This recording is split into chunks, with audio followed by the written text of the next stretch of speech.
Bienvenue à vous deux sur Luchon Express TV. Bonjour à toi Patrick. J'aimerais bien que tu nous présentes ton invité du jour. Ok, ben écoute, merci Christian, merci donc à Luchon Express TV de nous recevoir à nouveau pour aujourd'hui nous allons parler donc du peuple espagnol, surtout des Espagnols qui sont venus à Luchon depuis des, des- des centaines d'années et plus récemment, ainsi que des mines qui sont donc dans le Luchonnais, où donc ces fameux Espagnols ont été donc partie prenante dans le sujet.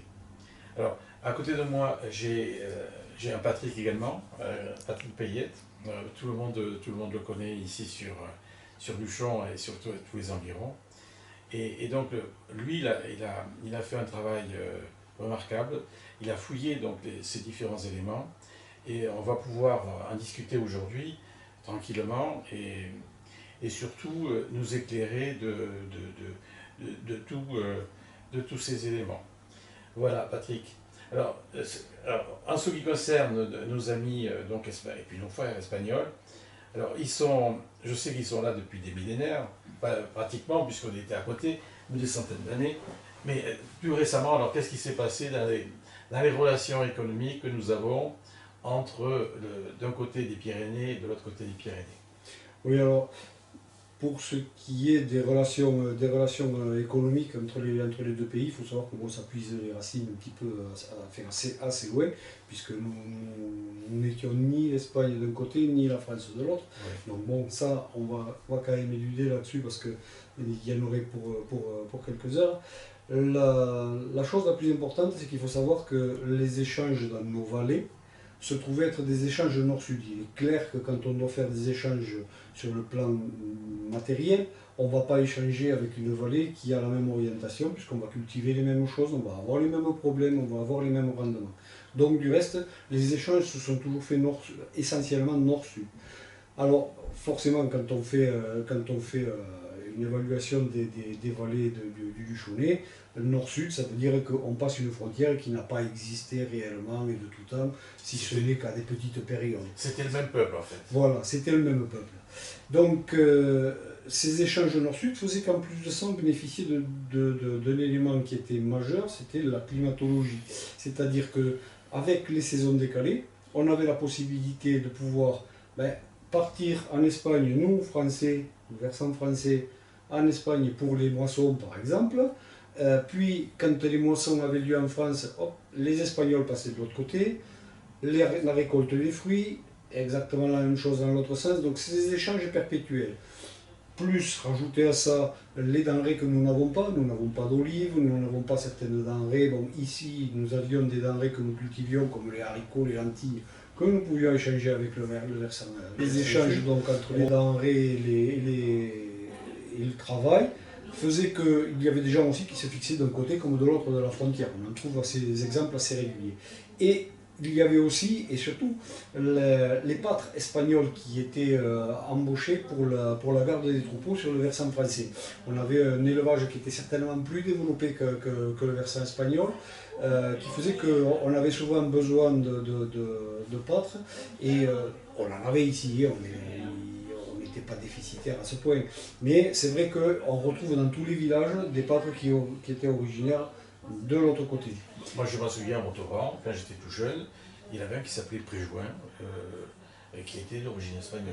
Oui, oui. Enfin, qui était espagnol, ni plus ni Comme moins. ça, Ouais. je suis sûr que dans toutes les vallées, dans tous les villages au-dessus, là, ils sont à même de vous trouver un pâtre, surtout dans les derniers temps, parce qu'après, dans les derniers temps, il y a eu surtout des pâtres espagnols plus que des pâtres français, parce ils acceptaient de travailler dans des conditions qui n'étaient quand même pas.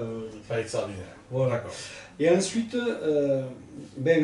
ces gens-là bon, se sont plus ou moins fixés sur le secteur. Et vous parliez des mines, vous abordiez le sujet des mines tout à l'heure.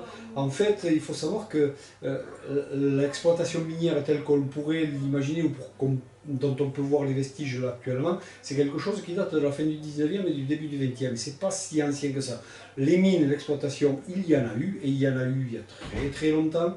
On en trouve des traces au 16e, au 15e, etc. On en trouve notamment des traces au 17e quand il y avait eu un envoyé d'Henri IV qui était venu faire le bilan de toutes les mines des Pyrénées. Enfin, il s'est donné quand même surtout les Pyrénées centrales, là où il y en avait le plus.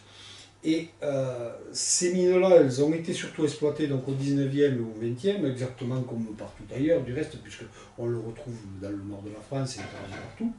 Et donc, quand elles ont été exploitées, on a fait appel à deux choses. Un, il fallait de la compétence. À ce moment-là, on a été chercher surtout les Allemands. On a été chercher les Allemands. Et là, je vais y revenir juste après. Et ensuite, il fallait des gens qui étaient pas seulement compétents en la matière de mines, dans son ensemble, mais il fallait des gens qui étaient capables de travailler à l'exploitation des mines. Et il se trouve qu'il y a eu un relationnel depuis le début du 19e siècle par rapport à ces mines-là, qui est que au-dessus de la vallée de Fristaing, que l'on appelle nous ici le Schistau, la vallée de Schistau, il y avait des mines dites des mines de cobalt. Donc le cobalt, c'est ce qui permettait de faire le bleu, qui était un colorant spécifique des tissus ou de la céramique. Oui. Voilà. Et donc ce minerai de cobalt, les premières exploitations, ce sont des Allemands qui ont été le faire. Ça vient du fameux bleu de Saxe. Oui. Voilà. Et donc, ils sont venus exploiter ces minerais d'azur, donc de cobalt, dans la région de Schistau. Et ensuite, il fallait l'exploiter. Et il fallait surtout l'exploiter jusqu'au bout, chez eux. Oui, d'accord. Donc, on a eu, je vous passe les détails sur le bleu de Saxe, le bleu de Delft, etc. Ces choses-là, en fait, se sont exploitées vers la plaine. Et pour aller vers la plaine, on avait la possibilité de flottage et de navigabilité de la Garonne, que l'on n'avait pas de l'autre côté sur l'Espagne, parce qu'il fallait à ce moment-là tout faire le tour de toute la péninsule ibérique pour remonter vers la Hollande. Donc la solution de facilité, c'est je m'en vais par la Garonne. Ah, attendez, bougez pas, parce qu'il y a quelque chose. Donc la solution de facilité, c'était donc de descendre la Garonne en flottabilité ou en navigabilité. Et la solution, elle a été simple, c'est qu'ils prenaient le minerai de la vallée de Schistau, ils montaient par le port de Plane dans la vallée d'Or, ils stockaient le minerai à Haro et de là le Peyre-Soude, et à la fin du 18e, début du 19e, surtout à la fin du 18e, on a installé à Saint-Mamé, à la sortie de Saint-Mamé, à l'endroit où il y a la centrale des Rochers, une manufacture de bleu d'azur, on appelait ça. Donc c'est là où il traitait le minerai. Oui. Un premier traitement, oui, oui. Et c'est-à-dire qu'il nettoyait par rapport voilà, aux impuretés qu'il y avait. Oui, et puis il le faisait fondre quand même. Ah, il le faisait fondre. Ah oui, il le faisait fondre. Il y avait une fonderie en fait. Il y avait une fonderie, il y avait des fours quand même. Il y avait des fours et il y avait d'ailleurs une exploitation avec des... Et maintenant, on ne l'exploiterait pas comme ça, on protégerait quand même les ouvriers, on les envoyait, on les traitait parce qu'ils étaient en contact avec de l'arsenic. Ah, donc on les envoyait avec un mouchoir trempé dans le lait pour éviter qu'ils s'empoisonnent avec l'arsenic. Vous imaginez ce que ça peut donner. Bon, bref.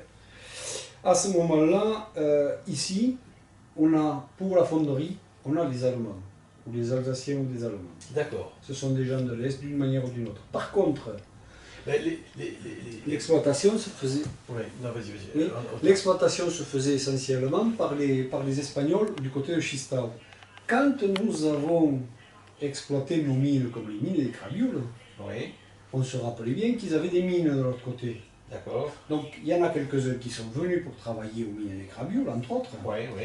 Et ensuite, dans la foulée, il y a des gens qui s'étaient loués comme vachers, comme bergers, comme pâtres dans la région, qui eux ont trouvé que ça pouvait certainement être plus intéressant pour gagner des sous. Oui. Et ils sont venus à ce moment-là travailler aux mines des Crabioules. Et on se retrouve avec une population d'Espagnols qui, d'un côté, pouvaient avoir travaillé en mines de schistau, et de l'autre côté, étaient des pâtres qui avaient dans la vallée, qui s'étaient plus ou moins sédentarisés. C'est comme ça qu'on a fixé ces Espagnols, à ce moment-là, sur les mines des Crabioules, cette colonie d'Espagnols. Alors, il y en avait quelques-uns, ils étaient logés à la Rutière. Il y avait parce qu'en fait, le chef d'équipe, en fait, le directeur de la mine, on dira que c'était pas vraiment plus le directeur d'exploitation localement, qui était un certain Rouille, avait une maison à cet endroit-là, et il logeait une partie des ouvriers là. D'autres avaient trouvé à se loger ailleurs, c'est-à-dire soit au village à Cazaux, parce qu'il faut savoir que la mine était sur le territoire de Cazaux. Et donc, dépendant de Cazaux, on retrouve des gens comme la famille Brunet, etc., qui sont passés sur le Largousse, qui n'étaient pas fixés ici. D'accord. Hein. Donc, Brunet, Bielsa, etc., c'est des noms de famille dont on retrouve quand même des Bielsa Ao, etc. Donc, c'est des noms que l'on retrouve facilement là-dedans. Et on arrive à avoir la liste de tous les gens qui ont travaillé, les Espagnols qui ont travaillé sur ces mines. Pourquoi? Simplement parce que ils devaient normalement se déclarer en tant qu'étrangers, donc à la commune, donc ça sera la commune de Cazaux. Et ensuite, dès qu'ils avaient le moindre pépin physique, qu'ils avaient un accident ou autre, c'était le docteur Germès qui était maire de Luchon à l'époque, mais qui, sur la fin de son mandat, de son mandat, de sa carrière médecin, il a été maire de Luchon. Et donc, quand il était médecin en activité, c'est lui qui était officiellement chargé de rédiger les arrêts de travail liés aux accidents. Et ça, c'est sur les archives de la commune. De Cazaux. C'est sur Cazaux, ça dépendait de Cazaux, ça ne dépendait pas de Luchon. Donc c'est pour ça que c'est pas facile à trouver. Ils ont toujours. Alors ça, c'est pas eux qui les ont, ça a été déposé. Après, il faut fouiner pour le trouver. Ces arrêts de travail liés aux blessures et aux accidents font qu'on arrive à avoir la liste des Espagnols qui travaillaient à ce moment-là au mine Cravioul. Sachant que cette mine s'est arrêtée en 1916. Mais ça n'a pas posé de problème, la guerre n'a pas posé de problème. Pourquoi? Parce que d'un côté, vous aviez les Espagnols, en bas, petit à petit, les ouvriers, ils ont été autres que les Allemands sur le secteur, surtout les cribles. Donc, du coup, ça pouvait continuer à fonctionner. Ils n'étaient pas concernés par la guerre. C'était les Espagnols. Donc pas de problème, pas de problème de ce côté-là. Donc on voit que cette colonie-là d'Espagnols, si on peut dire, c'est fixé essentiellement par rapport à ça, par rapport à ces mines et sur leurs compétences et sur leur façon de travailler. Après tout le reste, que ce soit les mines qu'il y avait au port de Venasque ou ailleurs, là déjà c'était un petit peu différent. Il y en avait certes, mais bon, ils étaient au milieu d'autres ouvriers. Il y avait beaucoup d'Espagnols, cette mine de Cravioul. En tout, il y avait quoi? Il y avait, en haut, il y avait entre 15 et 20 personnes qui travaillaient. Alors, ça demandait du personnel, pourquoi? Parce qu'il y avait l'extraction des minerais, ça c'est une chose.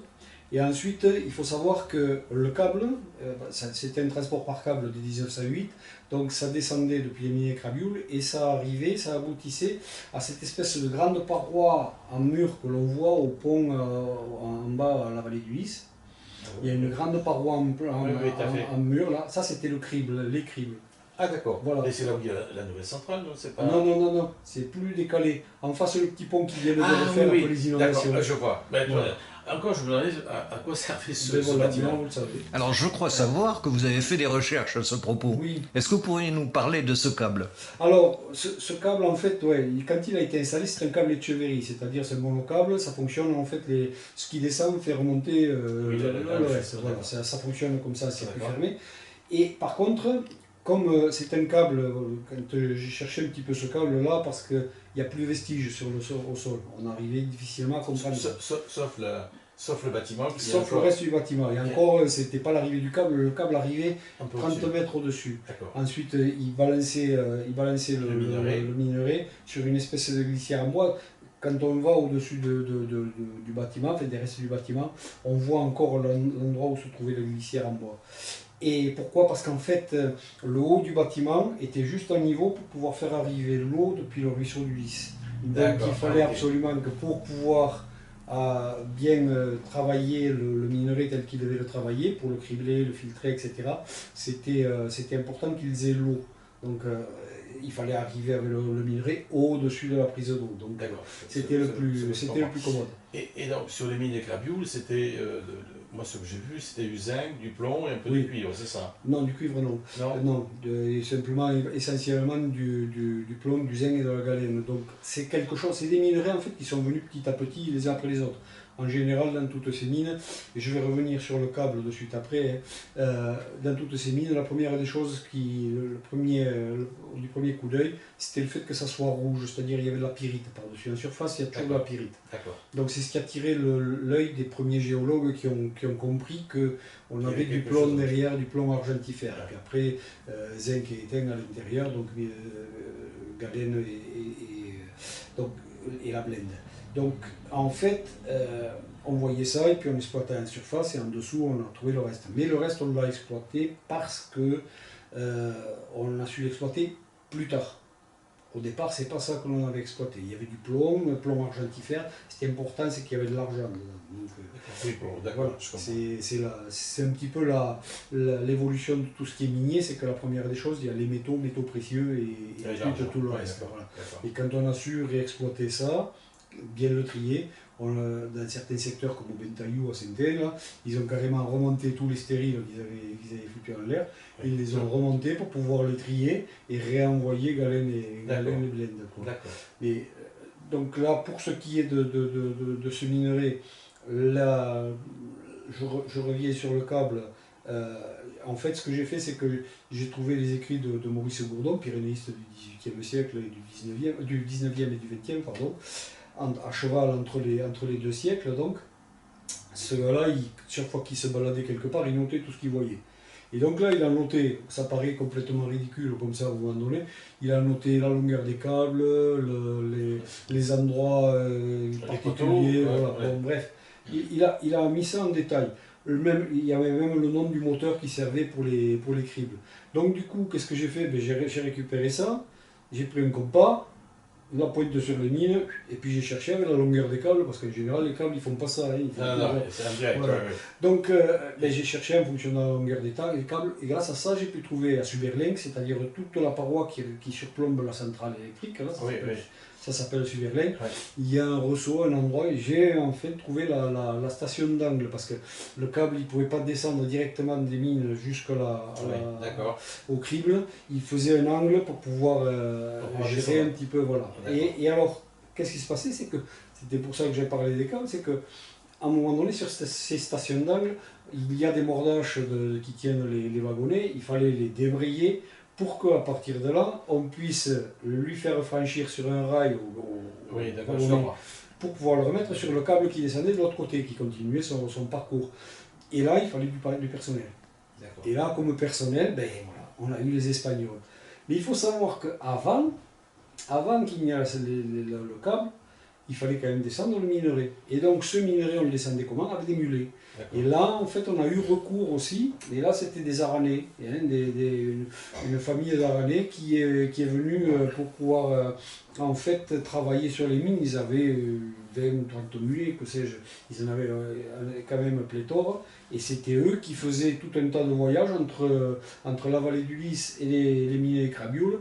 Ils faisaient les voyages avec des mulets pour descendre tout le minerai. Voilà. Et c'était encore des muletiers espagnols. On les retrouve certainement parce que j'ai été intrigué moi, par les mulets qu'on pouvait retrouver dans la vallée d'Asto. Je pense qu'on les retrouvait aussi de l'autre côté sur la vallée d'Asto pour les exploitations un peu antérieures qui étaient sur Eschieri et au-dessus au col du Port d'Eau, juste en dessous du Port d'Eau. Et à Eschieri, qu'est-ce qu'il y avait comme mine? C'est pareil, c'est la même chose. C'est la même chose. Géologiquement, ça ressort du même phénomène. Hein. Ça fait partie de la faille nord-pyrénéenne, c'est-à-dire que vous regardez, vous avez toutes les vallées qui vont être situées nord-sud dans toutes les Pyrénées, sauf ces petites vallées comme ça, satellites, qui sont dans le sens est-ouest, et vous regarderez, elles sont toutes alignées. Et quand elles sont alignées comme ça, vous avez les mêmes caractéristiques géologiques, à savoir que vous allez avoir des secteurs de schiste chargés de métaux lourds. Voilà. Donc vous retrouvez ça sur la vallée du Lys, c'est ces petits encarts vers le Sarnès. De l'autre côté, le pendant, c'est Eschieri. Et si vous allez vers l'Ariège, ou quand vous descendez, vous avez le port de Vénasque, juste sous le port de Vénasque, parce que vous avez le granit qui est un peu décalé vers le sud. Le port de Vénasque, et vous tapez sur Bentaillou, Margalida, toutes les mines de Liat et tout ça sur le Val d'Aran. D'accord. C'est toute la même chose. Voilà. D'accord. Et donc, pour revenir sur nos amis et frères espagnols, ceux qui sont venus à Luchon donc pour les mines, D'accord. Donc, alors, il venait de cette vallée, parce que je n'ai pas l'expression, mais c'est la vallée d'Insa, en fait, c'est ça. C'est au-dessus de la vallée d'Aïns. Ouais. Alors, quand on descend du tunnel de Bielsa de l'autre côté, déjà, en arrivant à la sortie de Bielsa, vous tombez sur le village de Parsan, où il y avait des mines qui étaient en exploitation il n'y a pas si longtemps, puisqu'il y a une piste carrément qui permet de monter encore avec des camions il n'y a pas longtemps. Et si vous avez l'occasion, c'est assez cocasse, le câble qui descendait des mines de la Lienne là-haut, le câble, il y a encore les wagonnets chargés. Ah bon. Il y a des wagonnets chargés sur le câble. C'est-à-dire que le jour où ils seront vraiment bien rouillés, qu'ils vont se Ah décharger, oui, il ne faut pas être dessous. Et D'accord. donc, vous avez ce site minier là à Parsan, et vous descendez quelques kilomètres un peu en dessous de Bielsa, et là vous avez l'embranchement qui vous permet de remonter sur tout le derrière du massif des Posettes. D'accord. Alors, le derrière du massif des Posettes, c'est tout le secteur où vous avez Gistaín, Saravillo, Plan, sont des villages qui, si vous voulez, qui ont été des villages agricoles principalement, sauf Gistaín où il y avait ces mines donc, au col de Saoun et de Chistau, là, qui permettaient de passer. En fait, c'est un col qui permet de passer sur le village de Saoun au-dessous de Benasque. D'accord. En dessous de la ville de Benasque. D'accord. Le village de Saoun, Erist et tout ça, c'est dans ce secteur-là. D'accord. D'accord. Et donc pour passer, il passait du côté de Haut ou du côté de Oui, Bénasque? alors, la plupart du temps... Je parle des personnes. Hein, ouais, la plupart du temps, s'ils doivent passer, ça sera Port de Benasque, Vallée d'Or. C'est les endroits les plus accessibles. Il faut imaginer qu'à la fin du 19e, on est à la fin du petit âge glaciaire. Et puis le seuil de la Bac, il est sous le port d'eau, au-dessus du port d'eau, et tout le dessous du port d'eau, c'est du glacier. Donc ce ne sont pas des gens qui sont équipés réellement pour le glacier. En plus, ils n'aiment pas trop ça, hein, les Pyrénéens, les glaciers. Ils ont pas, voilà. Pas leur truc. Donc eux encore moins que les autres, donc ils passaient soit par le port de Benasque, ou la Picade, soit alors ils passaient par la vallée d'Or, au port de Plan ou au port de Vieille, au port de Bielsa. Est-ce que tu as une idée du nombre de personnes qui ont été intéressées, qui sont venues grâce à ça? Grâce aux mines ou grâce Globalement, les mines, c'est quand même quelque chose qui est relativement restreint en population espagnole qui a pu venir par rapport à ça. C'est combien? 100 personnes? 200? Moins d'une centaine, largement moins. Avec familles comprises. D'accord. Pardon. Mais on peut imaginer que maximum entre les pâtres, puis c'est étalé dans le temps, entre les pâtres et les mineurs, bon, c'est quand même quelque chose de relativement restreint. Par contre, il y a toutes les migrations qui ont été liées au conflit, qu'elles soient internes chez eux ou d'un autre type, que ce soit depuis les guerres napoléoniennes, etc. Il y a quand même eu des migrations qui ont eu lieu à ce moment-là.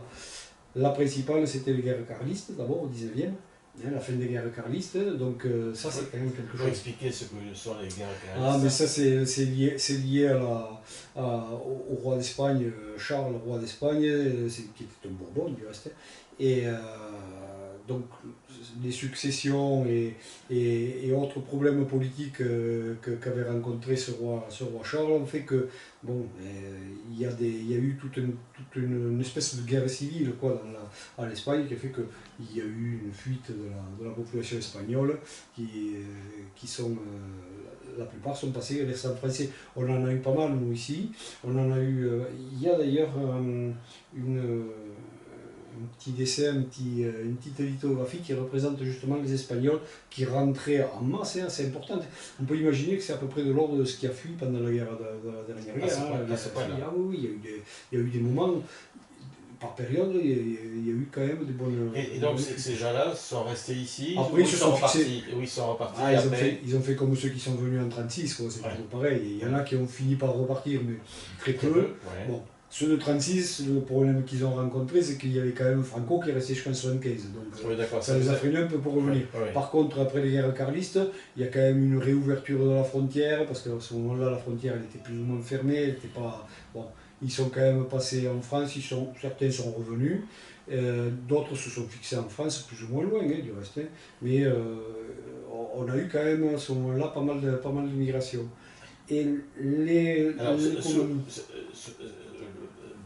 dirais-je, l'effet carliste, c'était à peu près en quelle année? Ça, c'est la moitié, environ 1850 à. Donc c'est l'époque de Napoléon III chez nous, en gros. Ouais, en gros, Ouais, oui. En ouais. gros, oui. En D'accord. gros, c'est Napoléon III. D'accord. C'est le Second Empire, oui. Ouais, c'est ça. Et avant, on avait eu quelques petits soucis de migration liés aussi aux épidémies. Choléra, fièvre jaune, etc. D'accord. C'est surtout le choléra. Donc ça avait été un petit peu problématique. Ça, c'est dans les années 1824-25. D'accord. Mais ça concerne essentiellement la frontière, enfin les Espagnols, la partie population aragonaise. D'accord. C'est-à-dire que ça va taper jusqu'à Benasque. Benasque, le Haut-Aragon, donc, parce que le Val d'Aran, c'est un petit peu différent. Il y a eu des occupations qui ont eu lieu. Successive. Ouais. Voilà, successives. On a quand même des liens qui sont un petit peu. C'est pas la même chose. Voilà, on n'a pas la même chose. Puis il faut savoir aussi que nous commercions, ce que je disais tout à l'heure, le passage des denrées pour le Benasque ou ailleurs, c'est quand même important. C'est quelque chose qui date d'il y a très très longtemps, qui avait été entériné par des traités il y a plus de 500 ans. On avait, au-delà de ces 500 ans, déjà la pratique, mais là, en plus, on avait quelque chose d'officiel. Le fameux traité de Plan d'Arrêt en 1513, donc c'est quand même quelque chose de bien marqué. Et donc là-dessus, par rapport à cette commercialisation, ça a quand même été important parce que c'était maintenu même en temps de guerre. Ce qui gênait beaucoup les gens quand il y a eu des guerres entre la France et l'Espagne, ça a gêné les belligérants d'un côté comme de l'autre. On avait la possibilité de continuer à commercer en temps de guerre et ensuite on avait aussi le devoir de s'alerter si jamais il y avait un danger. C'est-à-dire qu'en fait, dès qu'il y avait une offensive qui se faisait d'un côté ou de l'autre, si jamais les gens du cru étaient au courant, ils allaient prévenir leurs petits copains ou leurs cousins de l'autre côté, quoi. Donc il y a des familles qui se sont fixées par rapport à ce commerce, qui sont restées ici sur Luchon aussi. C'est assez important. La quantification, elle est difficile à réellement avoir, mais il y en a quand même eu pas mal, quoi, hein. Ensuite, il y avait une autre chose aussi qui a pu avoir d'influence, c'est le fait que le Val d'Aran a été français à pas mal de moments, et ensuite il est resté dépendant du diocèse du Comminges. Oui. Et le Val d'Aran, il y a quand même une culture, enfin c'est pas appeler ça une culture, une habitude à avoir dans chaque famille, quand on avait des familles qui étaient quand même suffisamment nombreuses, on essayait toujours d'avoir un prêtre. Et c'est ce qui étonnait beaucoup les voyageurs qui, quand ils venaient, les voyageurs du 19e comme du 18e, quand ils énumèrent la quantité de prêtres qu'il pouvait y avoir au Val d'Aran.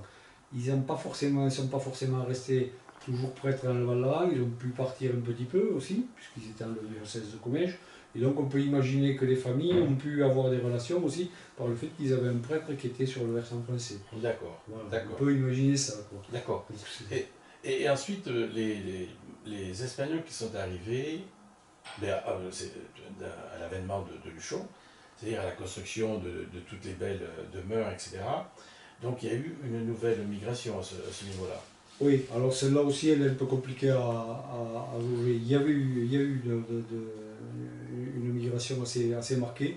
On en trouve encore quelques traces dans la ville ici, des vieilles familles, mais elle est plus difficile à marquer par rapport à ceux qui sont arrivés, parce qu'il y a un espace de temps relativement restreint.